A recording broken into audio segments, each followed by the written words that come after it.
नमस्कार दोस्तों एफडी पर टैक्स बचाने के लिए या अन्य पर्पज़ के लिए हम 15G या 15H फॉर्म भरते हैं हर साल। तो वो कब भरना है हमें, इस साल लास्ट डेट क्या है और उसकी टैक्स लिमिट कितनी है साल की, और उसको ऑनलाइन भरना हो तो कैसे भर सकते हैं? इन सभी सवालों के जवाब हम इसमें देखने वाले हैं। तो चलिए शुरू करते हैं, इस वीडियो को देखते हैं और वीडियो को पूरा एंड तक देखें, इसमें सभी सवालों के आपको जवाब मिल जाएंगे। सबसे पहले सवाल आता है कि 15G और 15H की लास्ट डेट क्या है?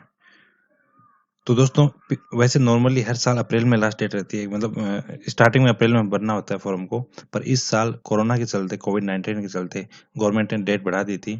तो 30 जून तक जो है पहले वाला आपका फॉर्म 15G या 15H आपके एज के अकॉर्डिंग जो भी है, मतलब कहने का मतलब ये है कि आपकी उम्र 60 साल से कम है तो आपने 15G भरा होगा लास्ट साल, और यदि 60 से ऊपर है, सीनियर सिटीजन है, तो 15H फॉर्म भरा होगा। तो वो जो भी फॉर्म भरा है वो उसकी वैलिडिटी 31 मार्च में खत्म होने के बजाय इस बार 30 जून तक खत्म हो रही है। तो अब 1 जुलाई के बाद में आपको फॉर्म भरना है इस साल के लिए, टैक्स बचाने के लिए। दोस्तों यदि आपकी इनकम टैक्सेबल नहीं है, जो 2.5 लाख से कम ही आपकी इनकम हो रही है, उस केस में आप, यदि आपका ब्याज जो है साल का 40,000 से ऊपर बन रहा है, नॉर्मल केस में, यानी आपकी उम्र 60 साल से कम है और आपका ब्याज जो एफडी पर ब्याज है वो 40,000 से ऊपर बन रहा है, उस केस में बैंक टीडीएस नहीं काटे, इसके लिए आपको फॉर्म भरना होता है 15G। और यदि आप सीनियर सिटीजन हैं तो आपका ब्याज 50,000 से ऊपर क्रॉस कर रहा है, 1 साल का वार्षिक ब्याज एफडी का, एक एफडी या ज़्यादा एफडी, तो उस केस में आपको टैक्स टीडीएस से बचने के लिए फॉर्म 15H देना होता है। तो ये लिमिट है इसमें। पहले ये 10,000 हुआ करती थी, 18-19-20 से पहले थी, पर पिछले साल से ये लिमिट बढ़ चुकी है।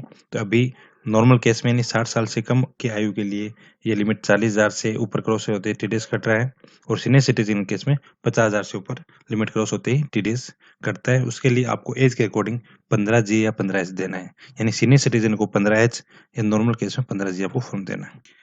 तो जैसे मैंने आपको बताया कि पिछले साल के भरे गए फॉर्म 15G और 15H की वैलिडिटी 30 जून 2020 तक ही थी, तो 1 जुलाई के बाद में आप कभी भी भर सकते हैं।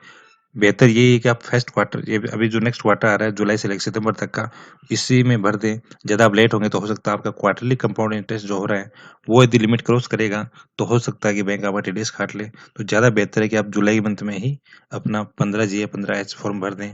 यदि बैंक में जाना पॉसिबल नहीं है तो उसको ऑनलाइन भी भरा जा सकता है। अब बात आती है ऑनलाइन भरने की, कि ऑनलाइन कैसे भरना है।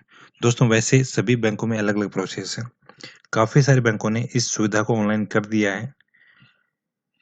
यदि आप बैंक में जाना आपके लिए पॉसिबल नहीं है और आप ऑनलाइन भरना चाहते हैं, उसके लिए आप बैंक की या तो मोबाइल बैंकिंग ऐप यूज़ कर सकते हैं या फिर नेट बैंकिंग। और कुछ बैंकिंग साइट्स ने तो अपने होम पे, वेबसाइट के मेन पेज पे ही कस्टमर आईडी या फिर मोबाइल नंबर के ओटीपी बेस पर शुरू कर दिया है। अब उन सभी का प्रोसेस अलग-अलग है।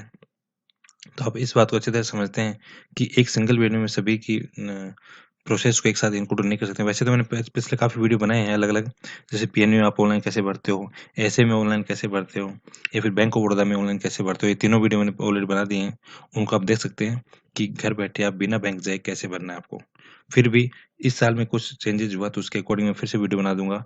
तो उसके लिए आपको चैनल को सब्सक्राइब करना होगा और जैसे ही मैं अपडेट करूँगा आपको अपडेट मिल जाएगी उसमें। अगला सवाल आता है कि फॉर्म के लिए क्या कंडीशन है? पहली बात तो ये है कि आपका 40,000 से ऊपर ब्याज बन रहा है, तो ही ये फॉर्म भरें। यदि 40 से ऊपर नहीं बन रहा, आपको पता है कि आपकी एफडी जो भी है, एफडी नई एफडी नहीं बनाने वाले, जो प्रेज़ेंट में चल रही हैं, उन सभी का ब्याज प्रेज़ेंट सिनेरियो में जो आपको इंटरेस्ट मिल रहा है बैंक का, वो 40,000 से कम हो रहा है, तो ये भरना ज़रूरी है ही नहीं।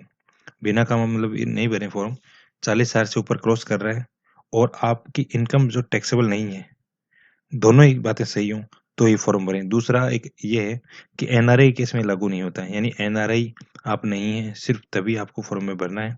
और तीसरी कंडीशन इसमें पता ही है आपको कि 15G 60 साल से कम आयु के लिए ही है। यदि आपकी 60 से ऊपर क्रॉस हो रही है, तो 15G इम्प्लीमेंट नहीं होगा, उसके लिए 15H फॉर्म होता है। तो अगला सवाल हम देख लेते हैं 15H फॉर्म की। वही है कि आप एनआरआई नहीं हो, भारतीय निवासी हों और एक वरिष्ठ नागरिक हों, यानी आपकी 60 से ऊपर की आयु हो और आपकी इनकम जो है वो टैक्सेबल नहीं हो और ब्याज जो है वो 50,000 से अधिक बन रहा हो वार्षिक। तो 15G की लिमिट 40 है और 15H की लिमिट 50,000 से ऊपर है। तो 50,000 से ऊपर बन रहा है तो ये इस फॉर्म को आप भरें। फिर बात आती है, कई बार काफ़ी सारे व्यूअर्स क्वेरी करते हैं कि पोस्ट ऑफिस में सेम लागू होता है क्या, तो वो सभी नियम बराबर हैं, पोस्ट ऑफिस में वही नियम है। तो जैसे नॉर्मल बैंकों में होते हैं वैसे पोस्ट ऑफिस में भी ये ऑनलाइन हो चुका है, तो आप उसकी सुविधा का फायदा उठा सकते हैं। तो एनआरआई का मैं बता ही चुका हूँ आपको कि एनआरआई भी जो है उसमें ये लागू नहीं होता, ये सिर्फ इंडियंस के लिए, निवासी भारतीय है उन्हीं के लिए होता है। फिर बात आती है कि इसको हर बैंक में अलग अलग, मान लीजिए आपके 2 बैंकों में एफडी है, 2 अलग अलग शाखाओं में या 2 अलग अलग बैंकों में एफडी है आपकी, और उन दोनों पे ब्याज यदि 40-40 हजार से ऊपर बन रहा है तो आपको दोनों में सबमिट करना होगा। और यदि मान लिया आपके अलग अलग 1-1 लाख रुपए की एफडी 4-5 बैंकों में है, 4-5 बैंकों में 1-1 या 2-2 लाख की एफडी है, उन सभी में ब्याज जैसे 15,000, 20,000, 25,000 इस तरह बन रहा है और 40 किसी भी पर्टिकुलर में क्रॉस नहीं कर रहा, तो आपको ये फॉर्म भरना जरूरी नहीं है, क्योंकि पर्टिकुलर बैंक तभी टैक्स काटेगा जब आप उसकी थ्रेशोल्ड लिमिट क्रॉस कर रही हो, यानी नॉर्मल केस में 40,000 और सीनियर सिटीजन केस में 50,000।